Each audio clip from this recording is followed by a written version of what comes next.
So this is going to be a very quick video where I build a very fast external SSD using this enclosure here. This enclosure is a fairly cheap one from Amazon, about £25, and it's the SSK M.2 NVMe SSD enclosure, and then that's the model number there. And what this does is it lets you take an NVMe SSD such as this and convert it to a 10 gigabit USB 3.2 Gen 2 interface.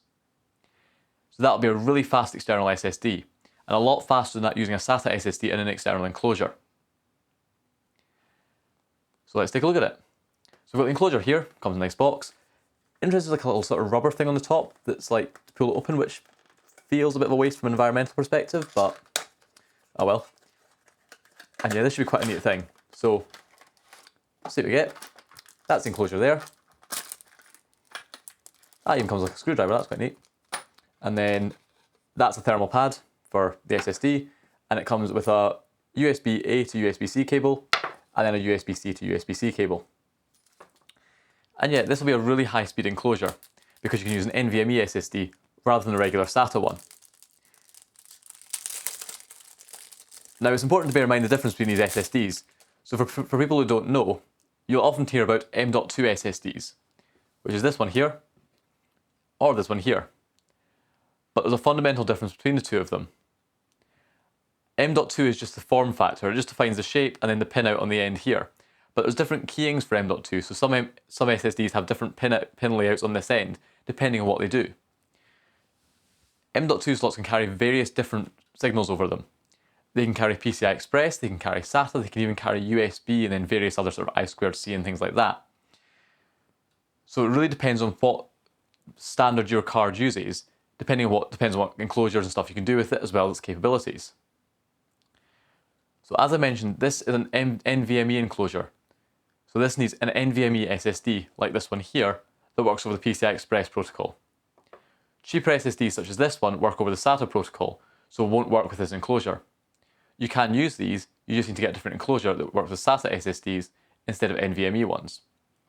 However, it will work slower, so using a SATA M.2 SSD in an enclosure is really no difference performance-wise to using a 2.5-inch SSD in an enclosure. So we're not going to be using this, we're going to use this NVMe drive, which will be a lot faster. Now you may be wondering why you'd want to do something like this, rather than just buy an off-the-shelf portable SSD. And it really depends on what you're doing. The portable SSDs are great for using like a big flash drive, or a big high-speed, high-reliability flash drive. They're great for copying files and transferring them around. However, my use case with this is something a bit different. I want to use this as a boot device for my MacBook Pro, so I can have an external SSD I boot off of into a separate operating system for work, and then I can use the internal SSD for normal personal stuff. However, those portable SSDs are quite common. I just don't know if I trust them enough, because a lot of them don't have DRAM cache and things like that. They're very much designed for transferring files, not for running an operating system off of with all the random access. So I felt this was a much better approach, because I can use an SSD that's designed to run an operating system off of, it's designed to go internal to a computer, and then just run it in an external enclosure. Now, as I mentioned, this is a USB-C 3.1 Gen 2 SSD, so that's capped at 10 gigabits a second. That works out to around about 1250 megabytes a second. So that is a lot slower than this SSD. This particular SSD can write about 1500 megabytes a second, and it can read at 2750 megabytes a second. So it will bottleneck this SSD quite a bit, but it'll still be more than fast enough to run a machine from, and still a lot faster using any sort of SATA SSD. As an even faster option, you can actually get Thunderbolt 3 enclosures like this that will get you the full speed of the SSD, but they're a lot more expensive. They're up, £80, £90. This was 25, so it was made sense just to go for this and limit the speed a little bit, but still have perfectly acceptable speeds. So what I'll do in this video is we'll take a little tour of the enclosure, install the drive, try it out, do a couple of speed tests, and then I'll try and install macOS on this and boot my MacBook from it. So now let's take a look at what you get in the kit, and then put the SSD in it. So you get the enclosure itself here, which comes apart in two. What you'll find in here is you've got this little PCB that has mounting points for different depths of SSDs, so you can fit all different sizes. Then on the bottom you can just see there's sort of nothing really there. Controller chip under here, we'll try and take a look at that in a minute. But then what you get here is you'll also see it's like spring loaded, so the SSD goes into this slot here, but it's sprung on this plastic at the bottom. Now that's quite a smart design. So what that means is when you put your SSD in, and then put the thermal pad on it, This will cause the SSD to constantly press up against the metal enclosure, so it will make good thermal contact to the outside to keep it cool. And then you spring it down and that just keeps that pressure on the thermal pad. That's quite smart. Then what you get is you get a pair of these copper washer things, and you get a set of screws. Now, what it seems to be is they've given you double the number of screws you need for this, because you only actually need one copper washer, one screw to hold the copper washer on, one screw to screw the SSD into the copper washer, and then one screw to close the case. So they've actually given you like an extra screw and an extra copper washer. So that's quite nice. I presume that's if you drop it or you lose it, you can actually have spares. That's quite nice, because yeah, if you drop these on like a high pile carpet, you're going to lose them forever. So that's quite nice to give you extras. You also get a little screwdriver, which obviously won't be amazing, but it's nice to give you it just in case. But yeah, that's quite neat. So what I'll now do is I'll see if I can get this board out of the enclosure, just so we can see a look at what chips it uses. Because it could be quite interesting if we can see what controller it uses, just look at a bit more information about what it's capable of. Okay, let's see if we can get this out. So there's two screws here, and I'm hoping if I take these screws out, we'll be able to actually see the controller. Or it'll all explode and fall apart and I won't be able to get it back together again, but we'll see.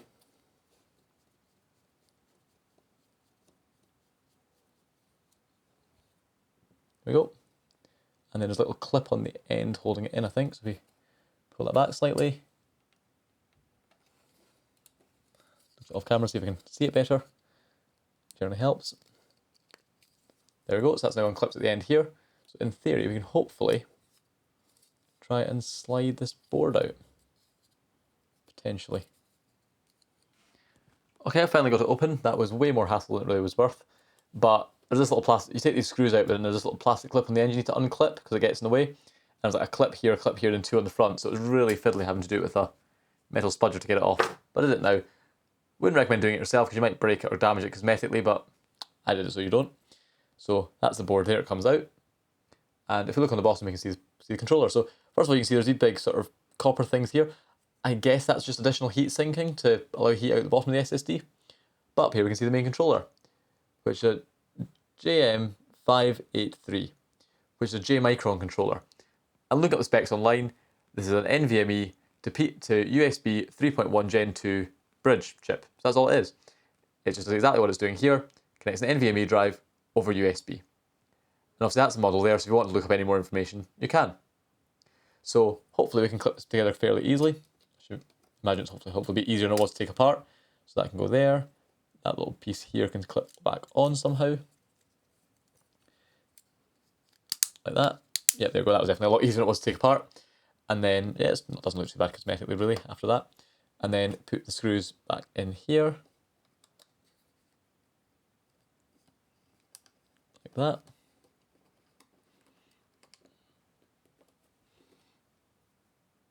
And then the other one into here. Oh, another screw in here.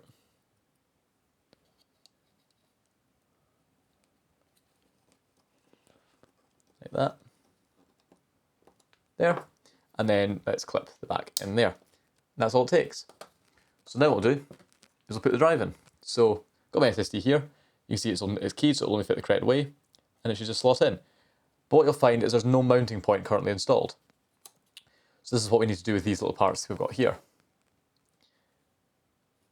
So what we need to do is we need to figure out which length the SSD is. So of course with mine it's the longest, so we need to put the mounting point in the end here. Of course with other SSDs you may need to put them in different places.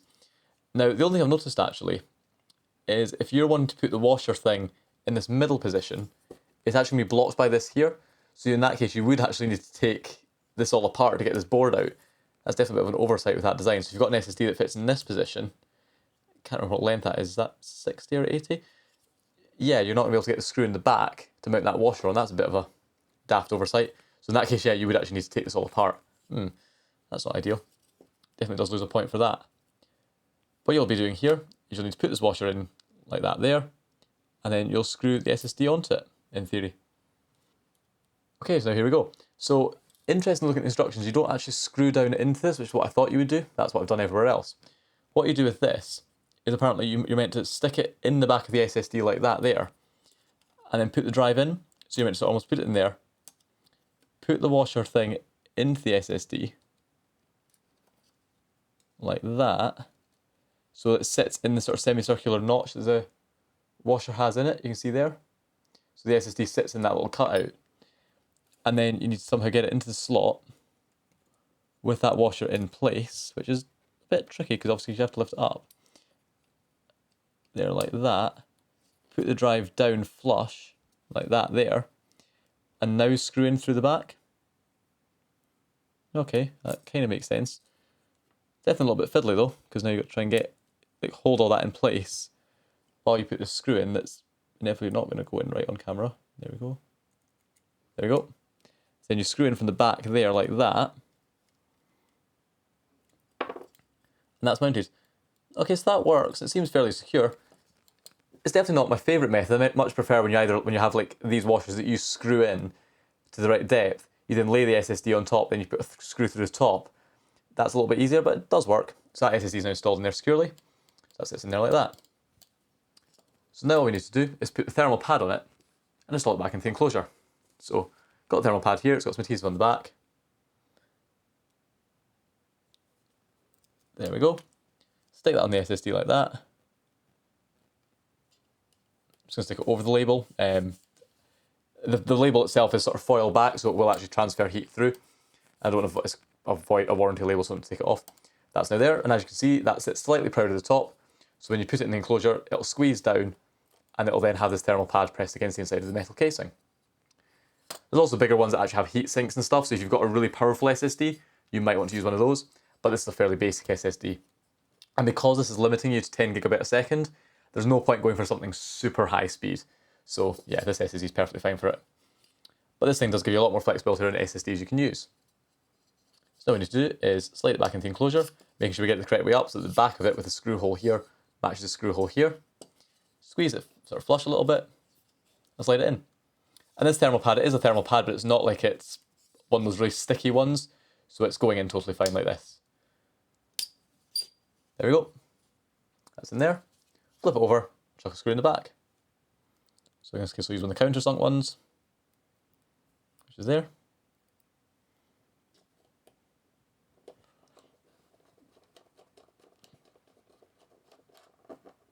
And that goes in there securely, and there's the external SSD. Definitely looks quite nice. And then you've got a spare set of all the screws you would need. So yeah, if you did lose any of them, you do have some spares. And that's the external drive there. So all we can now do is either plug that in with a USB-C cable to USB-C, or we can use the other cable to plug it into USB-A port. So now let's try this out. Okay, now let's try this out. So I've got Disk Utility open on the laptop. So what can I do? Let's plug in the SSD, so chuck it in the side there, see what happens. Lights come on, and hopefully it should show up in here somewhere. There we go. So that's what's showing up there as SSK media. That's obviously the name the controller's giving it. And as you can see, we've got a partition on here. Now, this is it's showing up as a DOS FAT32 or FAT partition and stuff like that. This is a BitLocker encrypted drive currently, so it's got loads of other stuff in it. So I will need to wipe it. But what I can hopefully do here is we can go to that there, hit erase. I'll just call it, I don't know, just external SSD. I'll just do macOS externally now. I'll wipe it when I reinstall the OS in it. But if we do that and hit erase, the LED's blinking on the drive. There we go. It's now come up and detected it. So whenever we're up here, do you want to use it? The time machine? Nope. But that's now detected it as a proper drive. So now if I pull up Finder, we can go down here, open that there, and there it shows up as the external SSD. So we can go into that. As you can see, we've got an empty volume. That's working perfectly. So now let's use Blackmagic Disk Speed Test to test the speed of it. So I've already picked the drive, so if we hit Start Speed Test, we'll see it'll run. So as you can see there at the write speeds, we're getting about 840 odd megabytes a second write. And then for read, again, we're getting about 870 odd megabytes a second. So it is lower than the sort of 1250 I sort of calculated from 10 gigabits a second, but that's still a pretty good speed. It's a lot slower than this SSD could do in an actual machine over NVMe, but it's a lot faster than you're ever going to get from any sort of SATA external SSD. And because I know this SSD has a DRAM cache and is designed to run an operating system from, it should be perfectly reliable as a boot drive. So now that's working, we can stop the test. And let's now try and install macOS onto this. So we're now going to try and install macOS onto this. So in theory, if I hold in Command R and turn the machine on, it'll boot into the onboard recovery environment that's running off the SSD. Alternatively, I could use internet recovery and it would download the OS off the internet, but because there's a working OS on here that's Catalina, so it's the correct version, I may as well just boot into the onboard recovery environment. So that's now going to start up there. That's starting up into the existing Catalina recovery environment of the main SSD, and through that I can then reinstall macOS, but pick this drive as a target and create a boot disk. So let's just wait for this to boot.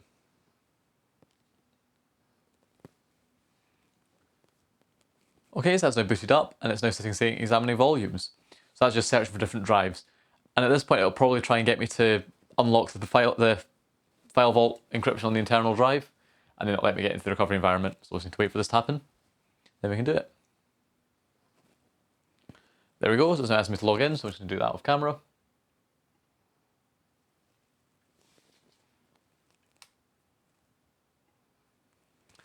And there we go, we're now in the macOS recovery environment.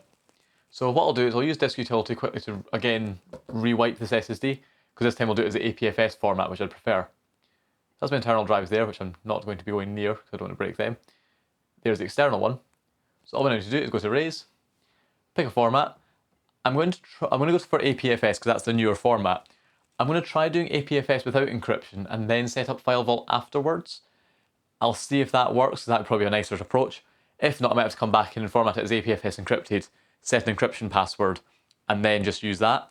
But I'd rather try and use File Vault, because that'll set it all up automatically. So I'll just do APFS there. And I think I'll just rename this to, I don't know, Work SSD or something. There we go. And then hit Erase. There you go, that erase is perfectly fine. Done. SSD there, set up with APFS. So quit out of disk utility, go to reinstall macOS. That'll come up here. Catalina, hit continue. Internet connection required, well that's helpful. Why is it not on the internet? We're going to connect to the Wi-Fi, I'll be back in a second. Okay, so it's now on the internet. Hit continue. Continue there. Hopefully this time it'll work. There we go.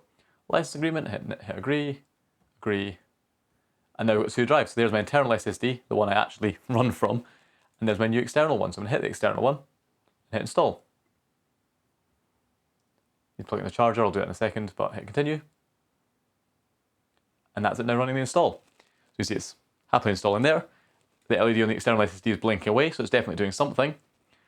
So all I need to do now is just wait a little while, and I'll come back when I've got some sort of progress. Okay, so there's a little bit of progress now.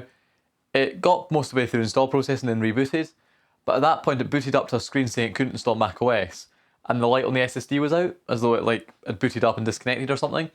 So I don't know what that was, but all I did was turn it off, turn it on again holding Option, and then it gave me the option of the internal hard drive, or the internal SSD labeled as Macintosh HD, and then the external SSD showed up as macOS Installer. So I was able to pick the macOS Installer, which then rebooted it back from the SSD correctly, and now it's doing this again where it seems to be doing more installation. So that seems to be fine. It was maybe just like a little issue when it rebooted, booting from the wrong device or something potentially, not quite sure. But at any rate, that's it now working correctly. So it's now coming up, booting from the external drive, and now we just need to wait for it to continue with the installation process. Okay, so that's now booted up. So it just went through that process that you saw previously, rebooted, and came up with this setup screen. So in theory, I now just need to go through this, and it should just be the standard setup process for really any macOS system. Connect to Wi-Fi, set it up. So I'll just run through the setup process, probably need to log into iCloud and all that sort of stuff, and hopefully I'll be able to get to the desktop. Okay, so it's now booted up. So I've booted it up, got it all working, set up a new iCloud account, logged in with that, it's all working perfectly, and installed Blackmagic Disk speed test, so hopefully we can open that up and do a speed test. So this will now be testing the SSD, but with an OS running from it. So it'll be interesting to see if that affects it at all. 5 gig file, same as before, so let's run that. So it's starting off at quite a slow write speed, but I saw that before. It did that the very first time and it sped up afterwards. So I don't know what that is, something, I don't know. But yep, the read speeds are basically the same as we were seeing before, so that's totally fine. And then hopefully the write speeds, yeah, there we go. The write speeds are now picking up and it'll be fine now. So yeah, speeds basically are the same. Definitely still a bit slower than the sort of 1250 that you could theoretically get through this interface, but of course there's obviously going to be overheads with this. But yeah, that seems to be perfectly fine. Those are totally acceptable speeds for a boot drive. Okay, so what I'll now do is I'll go away, set this all up, install software, get it all working, and actually use the machine properly, and then I'll come back with my feedback. Because it'll be interesting to see how much slower it actually feels running off this drive versus the internal SSD. Because the internal SSD is definitely going to be faster than this, but these speeds are still perfectly fine. So it'll be good to see, do I notice any performance difference, or is it perfectly fine? So yeah, time to go and use it, then I'll come back. Okay, so now back after using this for a day, and it works perfectly as a boot device. I was able to run off it all day, and it worked perfectly fine, and I didn't really notice any speed difference. So comparing it to the machine running off its internal SSD versus this, there was no perceivable speed difference due to my day-to-day usage. Obviously this is technically slower, and in benchmarks that does show up, but this was totally usable. So yeah, this device seems pretty good. I think my only complaint is, I think it's the included cable. It's a little bit loose in the connector. It's not loose in the connector, but if you move it, there's a little bit of motion where it can wiggle around. And I found just a couple of times where I had this plugged into the machine, if I moved the drive and kind of moved the connection on the drive itself, it would disconnect. And when you're booting a machine from it, especially with macOS, or at least with macOS in particular, if it disconnects, it doesn't reconnect, and the machine will just totally lock up and needs a hard reboot. So it's really important that this doesn't happen. I was later able to resolve this. I just ended up plugging it into my docking station, because when it was on the laptop it sits on a riser stand, so it was kind of dangling off by its cable. So I instead plugged it into the 10 gigabit port on my docking station, which keeps it totally stable sitting on the desk, and didn't have any more issues. So that's a little bit annoying, but it does seem to be this cable. So we can see this using the included cable, it waggles a little bit there and waggles a little bit there. But instead, using this other anchor cable, plugging that in there, there's still a little bit motion, but it's not as bad. It's probably hard to see on video, but it just feels a little bit more solid. That clicks in more solidly, and it does still move, but it doesn't move as much. And I wasn't able to replicate the disconnection issue with this cable. However, because this goes to Type A port, it's not 10 gigabit with my current hardware, so it is slower, so I did still end up using this. So it's a little bit annoying. It isn't actually too bad a cable though, quality-wise, because you can see here it's using the fully extruded USB-C connector. It's not one of those cheap ones that has a seam on it. So it seems to be better quality. I just had that occasional situation where if I was moving this around and putting force on this connector, it disconnected. But that could just be a batch issue or something like that. But yeah, I think I'll just get a new cable here to replace this. And one thing I would just say, just to bear in mind if you are buying cables, just bear in mind that USB-C cables aren't all created equal. Some will only do USB 3 and some will only do USB 2. Because I actually found one, I found an old USB-C to USB-C cable I had spare and went to use it. Booted the machine up and thought, this is a bit slow. Turns out it's only USB 2. So yeah, if you're buying a cable for this, make sure it is one that can do USB 3.1 or USB 3.2, because they're changing names all over the place. As long as it can do the full speed for 10 gigabit. But yeah, I might get a new cable, but apart from that, it'll be fine. Because what I was thinking with this is once I've got a new cable that can handle it being moved around a little bit, in this situation I do need to use this away from my desk, because most of the time it'll be at my desk. I could actually Velcro this to the back of the screen and just have a cable poking around the side, and that would be quite neat. It just needs to be able to handle the cable being bumped to the screen being opened and closed. So I thought I would get a better cable for that. But yeah, most of the time this will just sit plugged into my docking station on my desk, and I won't need to touch it at all. And actually, as a boot device, it worked totally fine. Even in terms of sleeping the machine and waking it up, which I thought might cause an issue because it'll power this down when it sleeps, no problems there at all either. So yeah, this is definitely a very nice option if you want a fairly high quality external SSD. It just means you can pick the SSD that you want rather than whatever comes pre-installed in a portable SSD. So you can go for one that's potentially got better speeds for what you need, that's potentially a bit higher quality, or in my case it's got a DRAM cache, making it much more suitable for running an OS from. So yeah, these adapters are pretty neat, and for 25 quid, this is a pretty good option.